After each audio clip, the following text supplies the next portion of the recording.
So Rabbi say we're on DAF Chesam at Aleph, but we're gonna start with the bottom three words in DAF Zayin Amud Beis. The Gemara's question is Mi Dami L'Du'ula.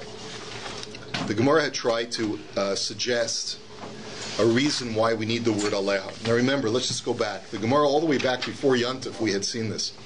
The Gemara had said, I need the word Aleha to connect the mitzvah of Yibum to the law of Achos Ishto, to tell me that Achos Ishto doesn't do Yibum. And why do I need that? Because without the word Aleha, I might have thought that a mitzvah aseh is docha mitzvah los aseh. The Gemara says, what are you talking about? Aseh docha los aseh is only when it's a regular mitzvah los aseh. But it's a mitzvah los aseh sheyesh bo kares, that has a kares penalty, then there's no a reason to even think that a mitzvah aseh should override a mitzvah los aseh sheyesh bo kares. So the Gemara is in a quandary. Why then do I need the word aleha to reinforce an idea that I already know? That when there's an erva involved, when there's kares involved, there's no mitzvah of yibum. So the Gemara had suggested an answer yesterday on Daf Zayin as follows. Ula suggests a principle called hoel ve'ishtari ishtari, that once a law is suspended, or once the Torah gives a dispensation, then it opens the floodgates for all dispensations. Okay, so therefore the example that the Gemara had given is that if you have a person who's on his 8th day after he was a Mitzorah, he's purified himself from his tsaras, he hasn't yet brought his karbonos yet. The Torah gives a special heter that even though normally a mechusar kippurim, a person who hasn't yet brought a carbon, is not allowed to enter into the temple, nevertheless we give permission for a person to stick his hands into the Sharei Nikanor, into the Nikanor gate, in order to receive purification, even though normally that would not be permitted. So the question then becomes, what if a person becomes a Balkari on the 8th day before he's had a chance to stick his hands into the Nikanor gate? So Ula says, since the Torah gave a special dispensation for him to enter partially into the temple, even as a Mechusar Kippurim, all other Tumah prohibitions are also removed. And so therefore, even though a Balkari would normally not be allowed to enter into the Nikanor gate, he's allowed to do it because he's already been gotten one level removed. It's almost like you got a stack of pancakes, right? If you stick your spatula under the bottom pancake, you lift up the higher pancake also. So once the Torah gave you a heter to lift up the bottom Isser, which is the Isser of Mechusar Kippurim, the Isser of Balkari is also lifted off together with it. So the Gemara says, that's the reason why I would have thought that Achos Ishto was supposed to do Yibum. It's because once the Torah lifts off the prohibition of Eishasach, of the wife of my brother, I would have thought that the other prohibition of Achos Ishto is also removed. And that's why I need the word Aleha. That's, in a nutshell, what the Gemara had said yesterday on Zayin Amud Beis. The Gemara says, Mi Dami L'Ula. Since this is not comparable to Ula's case. Let's think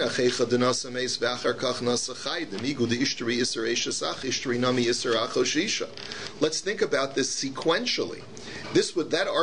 That analogy would only work is if you have two brothers, Reuven and Shimon is the brother who dies, and Shimon married his wife before Reuven married his wife. So therefore, vis-a-vis Reuven, who's going to be the Yavam, the Isser of Eishes Ach was present before the Isser of Achos Ishto. Remember, Reuven and Shimon married two sisters.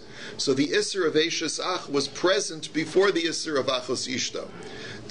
So therefore, we could say that the lower pancake is the Isser of Eishes Ach, and what the higher pancake is Achos Ishto, because the Eishes Ach came first. So if you're lifting up the spatula to remove the Eishes Ach, you remove the Achos Isha as well. However, Elanasa Chai v'achar kach nasa meis Isser Achos Isha koidim.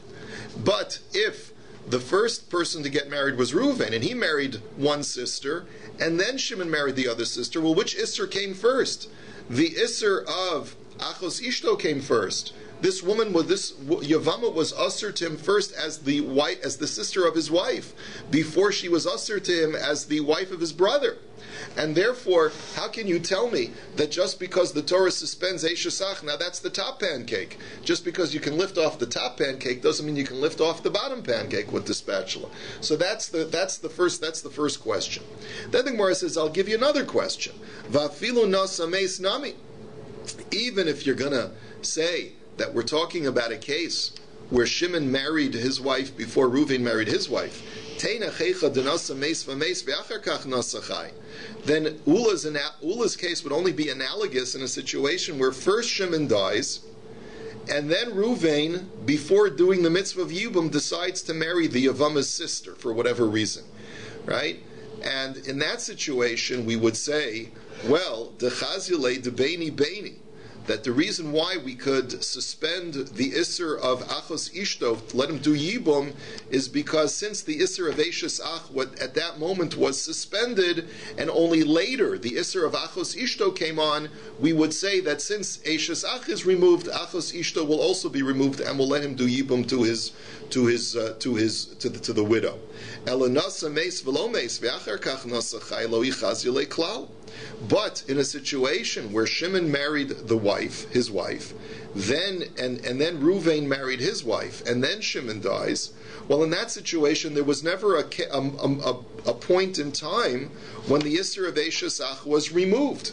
And Milo Modi Ula Shimra Keri Belel Shmini Shein Machnes Yadav Lebahono Shelo Yatsa B'Shah Shehiruya Lahavi Bakarba.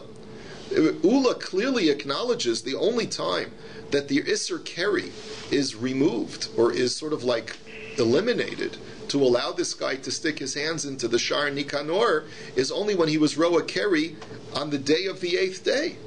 But let's say he was Roa Keri before he was even ready to bring his Karbanos. In that situation, Ula would agree that since that the Torah did not give you a heter yet to stick your hands in for your Mechusar Kippurim status, it also is not going to give you a heter to stick in your hands for your Keri status. In other words, according for Ula's principle of whole Ishtari to work, you first have to have the Isser of Mechusar Kippurim suspended, and then the Isser of Keri to set in for the Isser of Keri to be removed. But if the Isser of Keri comes in before you have a heter to stick your hands in for Mechusar Kippurim, then Ula would agree that we don't say whole Ishtari. And this case is a case that's like a situation where the Isser Eishes Ach comes on first, then the Isser of Achos Ishto, then the Isser of Eishes Ach is removed. At that point, you can't remove Achos Ishto. You can only remove Achos Ishto if the Isser comes on after Eishes Ach is removed.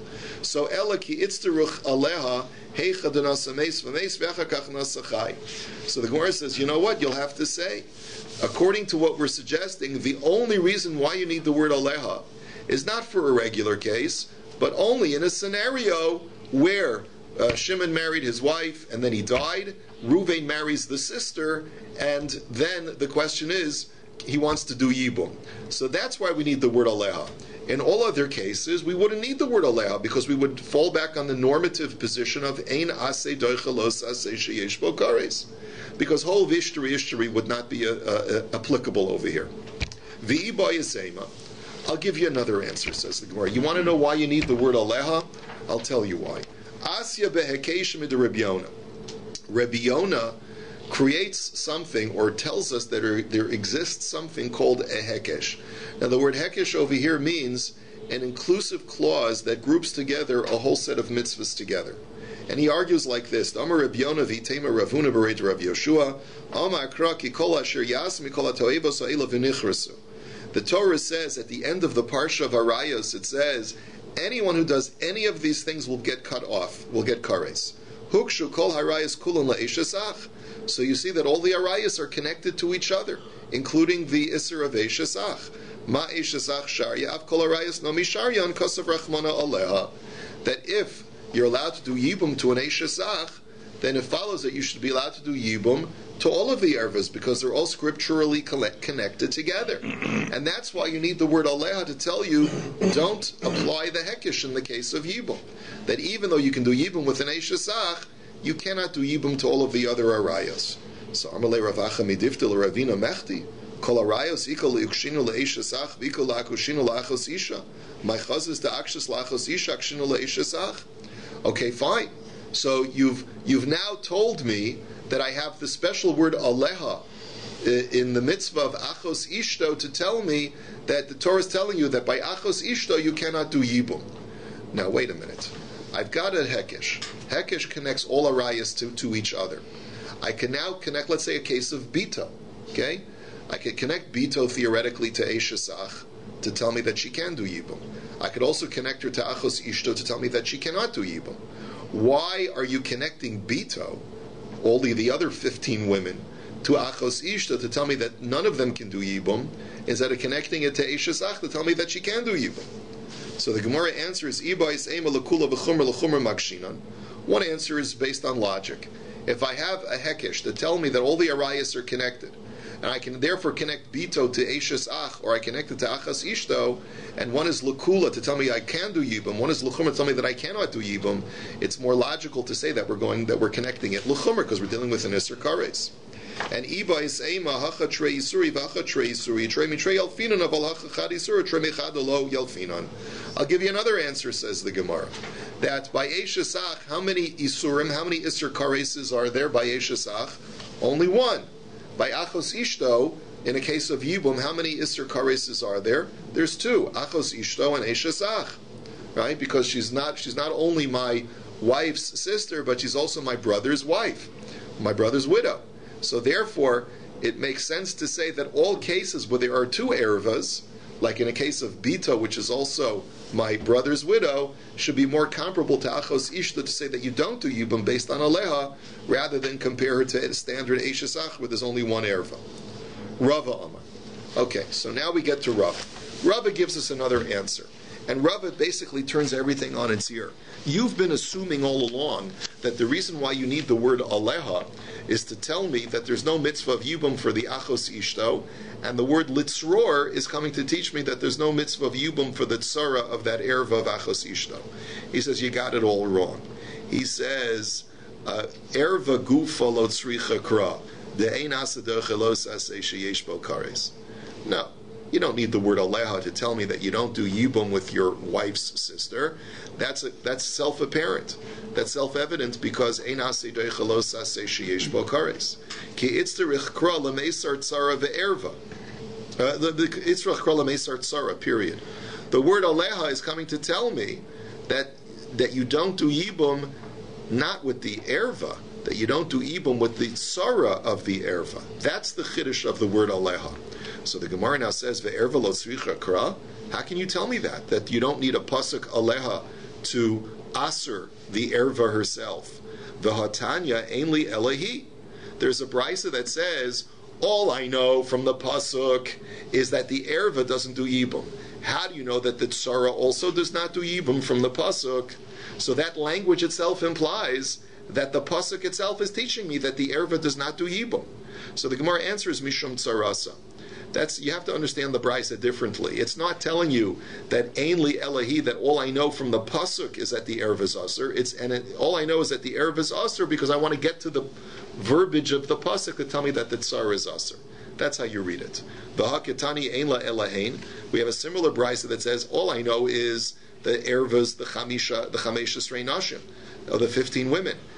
From the pasuk, how do I know that the tzaras as well? So mishum tzaras, and there too, it's not implying that both of them are deduced from the pasuk, but rather it's telling you, I know that you cannot do yibum with an erva because of ein aseh doichelos aseh sheyesh bo kares. And how do you know that tzaros? That's based on the pasuk. Tashma. But now let's take a look at another brisa. Now, keep this brisa in mind. Up until now, we've only seen one brisa, which provides us with a source text of how I know that both Achos Ishto and her Tzara do not do Yibum.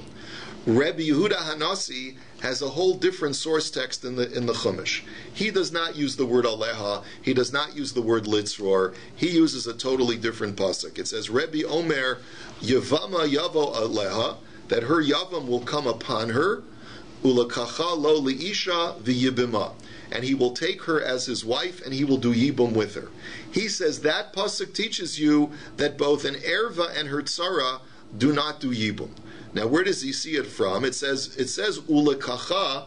The letter hey at the end of that word ulakacha is superfluous. It could have just said v'lokach, he shall take, and we know that the subject of that pasuk is the Yevama.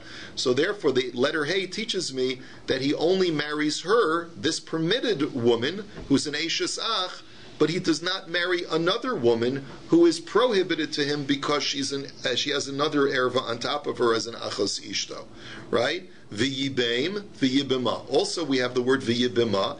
There too, the letter hey is superfluous, and therefore the word v'yibima in that pasuk tells me that what?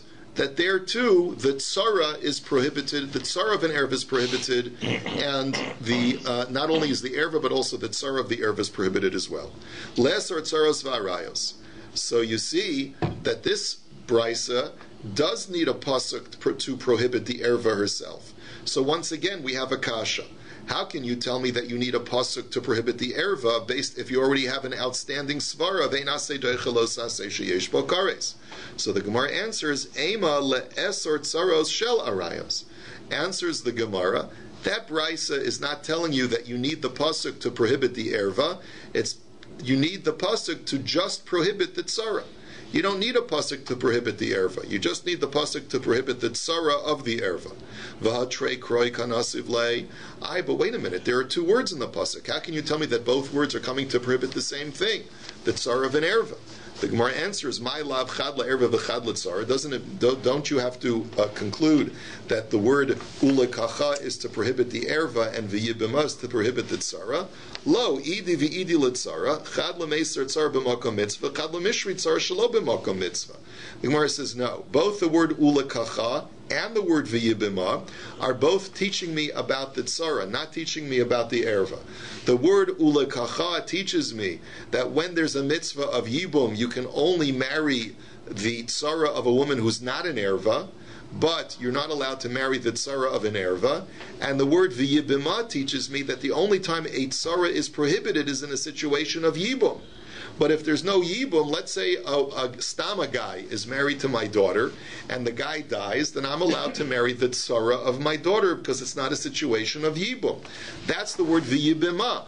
Only in a case of yibum does this prohibition apply, but not in the case of non-yibum. My time of v'yibem v'yibima b'makom yibumum de'asira. Tzara. Shelo b'makom yibum shari tzara. That's what I just spoke out. So fine. So we've explained that even according to Rabbi, who has an alternate text in the Torah, you don't need the pasuk to asr the tzara. You only need a pasuk to asr the erva. You only need a pasuk to asr the tzara. Amar Ravashi masnisa namidika to katani chameshes reinashim potros tzorosein v'ilu pituros upotros lo katani shmamina. Ravashi says we can support the contention that you don't need a source text in the Torah to prohibit the erva herself based on the language of our Mishnah. The Mishnah only says that the following 15 women exempt their tzaras from Yibum, but it doesn't say that they exempt themselves from Yibum. Why is that? Because the Mishnah is working under the assumption that had already been established that the erva herself is asr based on the principle of ein aseh doichelos aseh sheyesh bo kares. And that's why our Mishnah is not even discussing the erva herself, it's only discussing the tzara, which is a chiddush based upon the psukim. Umayshna erva de lo tzicha kra, dein aseh doichelos aseh sheyesh bo kares. Tzara nami lo tiboy kra mishum dein aseh doichelos aseh sheyesh bo kares. The Gemara says, I don't understand. Why is it that the erva herself doesn't need a pasuk to tell me that you can't do yibum? Because she's an outstanding erva, because there's an isser of erva on her, and therefore a mitzvahs aseh cannot override a mitzvahs los aseh sheyesh bo kares. But the Gemara's question is now like this, Rashi says. But what about the word litzror? Litzror, which is written in the context of achos ishto, tells me that any time an achos ishto has a tzara, then she's the same status as the achos ishto. So once you're telling me that ein aseh doichelos aseh sheyesh bo kares teaches me that achos ishto doesn't do yibum, so you should say the same thing. Once you have the word litzror, you don't need the word aleha. You have litzror to teach you that a tzara is just like the erva. If the erva doesn't need a pasuk, the tzara shouldn't need a special pasuk of aleha either. Amar le Ravacha bar Bibi mar le Ravina hachi kamer mishmei derava tzara nami lo itzrich kra ki itzrich kra le mishrei tzara shelo b'makom mitzvah. You're right. You don't need a pasuk to tell me that a tzaras erva does not do yibum. You just need the word aleha to teach me that, you know what? The only time a tzaras erva is not allowed to marry the surviving person is only when what? Is only when there's a mitzvah of yibum. But when there's no mitzvah of yibum, like a guy's daughter is married to Yenim, and Yenim dies, so just because she's the tzara of his daughter doesn't mean she's usher to him. That's what the word aleh is coming to teach. My time amakra aleha b'makom aleha hi de asir shel b'makom aleha sharia. And the way you read it is michlal lav ata shomei hein. That what? That only in a case of yibum, that's what the word aleha teaches me, that only in a case of yibum is it tzaras erva aser. But when there's no yibum involved, then a tzaras erva is mutter. So, Amar le Rami bar Chama le Rava, Ema erva gufe shelo b'makom mitzvah tishteri. So I have an interesting question. If you're coming to tell me that the word aleha is coming to permit the tzara, why don't you tell me that the word aleha is coming to permit the achos ishto herself? Maybe in a case that maybe in erva shelo b'makom mitzvah is permitted. Let's say Reuven and Shimon are married to two sisters, right? And then we're not talking about a case of yibum. Let's say Reuven and Shimon are not related at all. Okay, Reuven and Shimon are not related. Shimon dies, and Reuven says, well, Shimon's married to my wife's sister. So just like the tzara is not prohibited, so to the erva, let me marry my wife's sister. He says, V'lav kal v'chomerhu, b'makom mitzvah asira shlo b'makom mitzvah sharyeh. So his response to him initially was, what are you talking about? Why would you ever think that an erva should be permitted when there's no mitzvah? Even in the case of yibum, where there's a mitzvah to build your brother's house, the Torah prohibits the erva. Surely when there's no mitzvah, the Torah should prohibit the erva. But he says, Amar leit tzara tochiach de b'makom mitzvah sirish lo b'makom mitzvah sharia. Yeah, but look at tzaras erva in a case of yibum. In a case of yibum, the Torah prohibits tzaras erva. But in a case where there's no yibum, the Torah permits tzaras erva. So maybe just like the Torah permits tzaras erva shelo b'makom mitzvah, maybe the Torah will permit the erva herself when there's no mitzvah of yibum. So Amar lei alecha amar kra b'chayeha kol she'b'chayeha. So he says, okay, I'll tell you, there has to be a pasuk to show that you're wrong. And the answer is that the Torah says by achos ishto, the isha el achosa lo tzikach litzror aleha b'chayeha. Litzror legalos ervas aleha b'chayeha. That you may not marry your wife's sister to expose her erva upon her in her lifetime. So the word in her lifetime, b'chayeha, is superfluous. What is it coming to teach me? That regardless of whether it's b'makom mitzvah or shelo b'makom mitzvah, you're never allowed to marry your wife's sister. Right? So that teaches me that even shelo b'makom mitzvah, the erva is aser. But the Gemara says, but wait a minute. Hai b'chayeha mi boyulei lemu'utei la'achar misa. But one second, you need the word b'chayeha for another reason. Remember I told you that there's a unique feature of achos ishto, that by all of the other arayos, when the relationship between that person and me dies, the erva still remains an erva. For example, my aunt. If my mother dies, my mother's sister is still prohibited to me. The one exception to that rule is that if my wife dies, my wife's sister is permitted to me. That's the only case. And we've seen many cases throughout history where that's been permitted. How do we know that? We know that from the word b'chayeha, only during her lifetime.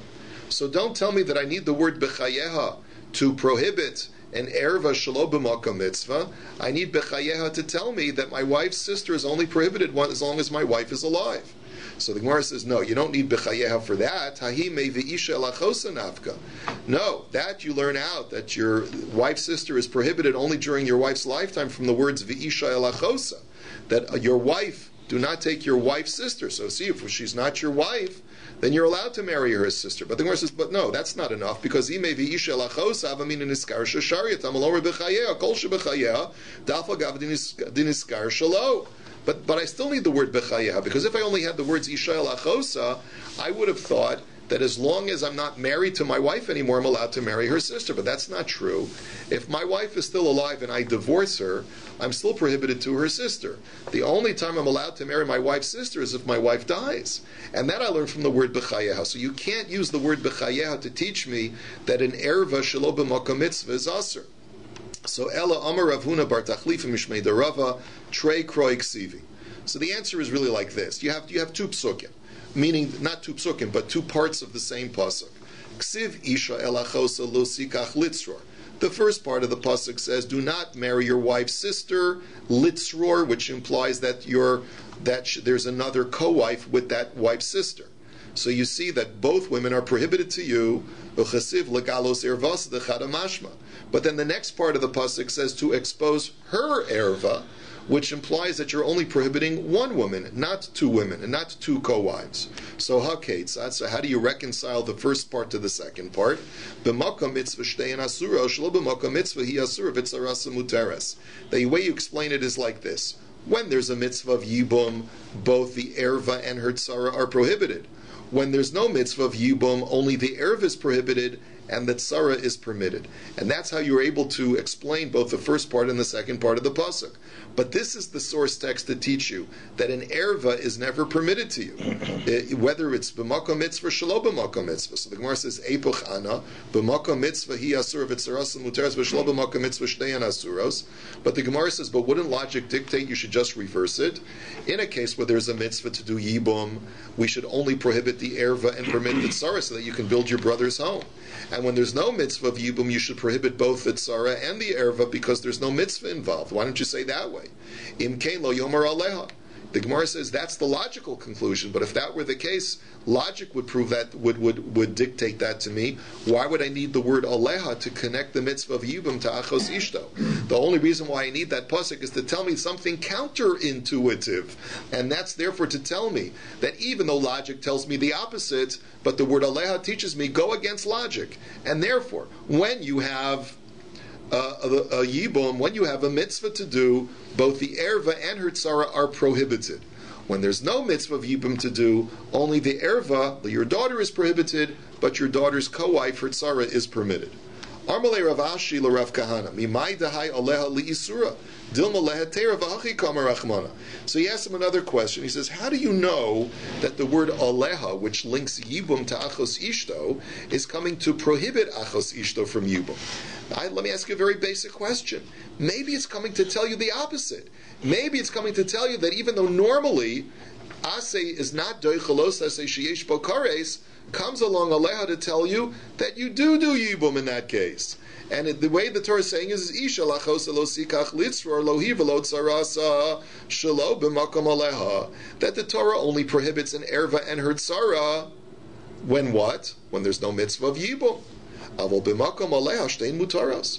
But when there's a mitzvah of yibum, the word aleha permits both the erva and her tzara. So his response to him was very simple. Im kain lagalos erva dechada heichem mishkachasla.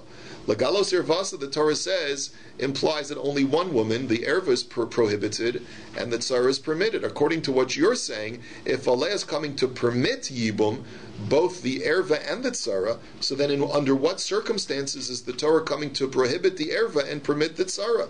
I b'makom mitzvah shtein mutaros. If it's b'makom mitzvah, then both the erva and her tzara are going to be permitted according to the way you're explaining aleha. And isha lo b'makom mitzvah shtein asurus. And if it's not b'makom mitzvah, the Torah prohibits both achos ishto and her tzara. So therefore, you cannot use the word aleha to tell you that it's mutter to do yibum. The word aleha must be coming to tell you that it's asur to do yibum. And when is it asur to do yibum? B'makom mitzvah, and therefore both the erva and her tzara are prohibited. But if it's shelo b'makom mitzvah, then the Torah permits the tzara but prohibits the erva. Let's go on. We got 3 more minutes. I got to get through this daf. Gufa. Rabbi Omer v'lokach ulokacha v'yibim v'yibima. As I mentioned before, Rabbi has a completely different source text. He does not learn from the words aleha and litzror to teach me that an erva and her tzara are prohibited for yibum. He learns it out from the words v'lokach, or rather ulokacha, which could have been written as v'lokach. So the extra letter hey tells me that an erva does not do yibum, and the word v'yibima teaches me that a tzara is, even though she's prohibited to do yibum, but she's permitted shelo b'makom mitzvah. She's permitted when there's no mitzvah of yibum. So lesar tzaros v'arayos. So the Gemara says midi tzaros ksiva hacha. So my first question to you is, where do you see in this pasuk that it's talking about a tzara at all? Va'od tzaros militzror nafka. And second of all, don't we have the pasuk of litzror to tell me that a tzaras erva is prohibited? Why do you need this pasuk? So we'll answer the second question first. Litzror mapik le Rebbe lichad Reb Shimon. So to answer the second question, Rebbe uses the pasuk of Litzror the way Reb Shimon uses the pasuk. There's a machlokus that we're going to see later on DAF Chav Ches. There's a machlokus between the Chachamim and Rebbe Shimon in the following case. Reuven has two brothers, Shimon and Levi. Shimon and Levi are married to two sisters. Shimon and Levi both die. So there's therefore Zika. Both sisters fall to Reuven to do Yibum. The Chachamim say that in that case, since each surviving sister is the sister of someone that Reuven has Zika with, it's sort of a pseudo erva. It's a pseudo erva, and therefore you can't do full Yibum, but you can't get off completely either. It's not a real marriage to the other sister. It's a pseudo marriage. There's a Zika, so it's an erva of a Zika woman, and therefore of a Zakuka, and therefore you do chalitza. You do chalitza with one. You do chalitza with each one of them. Rabbi Shimon disagrees. Rabbi Shimon says no.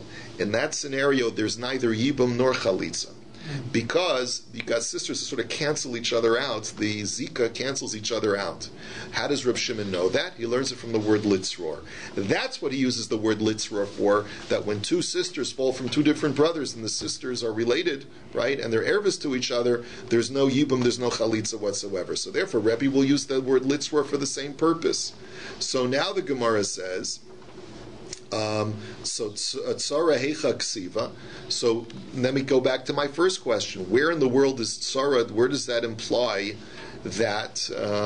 Where does the pasuk of ulakacha v'yibima imply tzara? Hachi kamer imkein lema kra v'lakach mai ulakacha. Kol heicha dika treli kuchen di boy nasifai v'boy nasifai sharya v'lo travayu asirin. The way you look at it is like this. The Torah says, ulakacha, he shall marry her, which implies that there's more than one woman. And what the Torah is implying is like this. If you want to, you can marry her. Or if you want to, you can marry her. So what the Torah is telling you is that when there's two women, the only time there's a mitzvah of yibum is if you have the option of marrying either of the two women, either of the two wives. But if you cannot marry one of the wives because she's an erva, and the Torah is telling me that you cannot marry the other woman as well. That's what ulakacha teaches me. And v'yibima b'makom yibum hu dastir etzara shlo b'makom yibum shari etzara. And the second part, v'yibima, tells me that a tzaras erva is only prohibited when there's yibum. But when there's no yibum, a tzaras erva is permitted. V'rabbanan hayu lakacha mayavile. What do the chachamim do with the extra hey of ulakacha? Miboilu l'ch Rabbi Yossi bar Chanina, dam Rabbi Yossi bar Chanina, ulakacha malamed shemegarsha begetu machzira. He says that the word ulakacha means that once you do yibum with your brother's widow, she is 100% your wife, such that there's no longer any isser of eshesach that lingers. What's the ramification? If you were to divorce that woman, you could remarry her. Don't say, no, well, once you divorce her, she goes back to being an eshesach. No. Once she's your wife, she's your wife. If you divorce her, you can remarry her, assuming you're not a Kohen. And v'yibima, and what is the word v'yibima, that extra letter hey? Al korcha. That means that b'di'evid, if you raped that woman, against her will, you had relations with her, she is married to you and she needs a get. Don't think that yibum has to be consensual. It does not have to be consensual in order for it to work. Now, v'Rebbe Rabbi Yossi bar Chanina me'leisha nafka. And so, where does Rabbi get Rabbi Yossi bar Chanina's halacha that once you marry her, once you do yibum, she's fully your wife, so that if you divorce her, you can remarry her? He answers it. It's from the pasuk of Yevamo yavo aleha ulakacha lo leisha v'yibima. He shall take to her as a wife. The word as a wife means she becomes completely your wife, and that's how he knows the laws of get. And al korcha me Yevamo yavo aleha nafka. And how does he know that if the yavam rapes the woman, then she's his wife unconditionally? Doesn't learn it out from the word v'yibima. He learns it out from the words yavama yavo aleha, that the yavam shall come upon her, which implies no matter how he comes upon her, whether he comes upon her consensually or non-consensually, they're husband and wife. The Rebbe hay aleha my ovid. So now Rebbe, what does he do with the word aleha in the pasuk? You've explained what he does with the word litzror. What does he do with the word aleha to connect yibum to the mitzvah of achos ishto? He says mi boy le'lechidatanya, and the Gemara answers he has a totally different explanation as to what the word aleha means. Nothing to do with yibum whatsoever.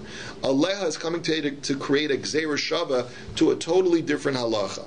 Ein chayavin based in el davar shes donokars v'shigagaso chatos v'chein hamashiach V'lo ba'avodas kochavim, ela al davar shechayven al zdano kares v'shigagoso chatos.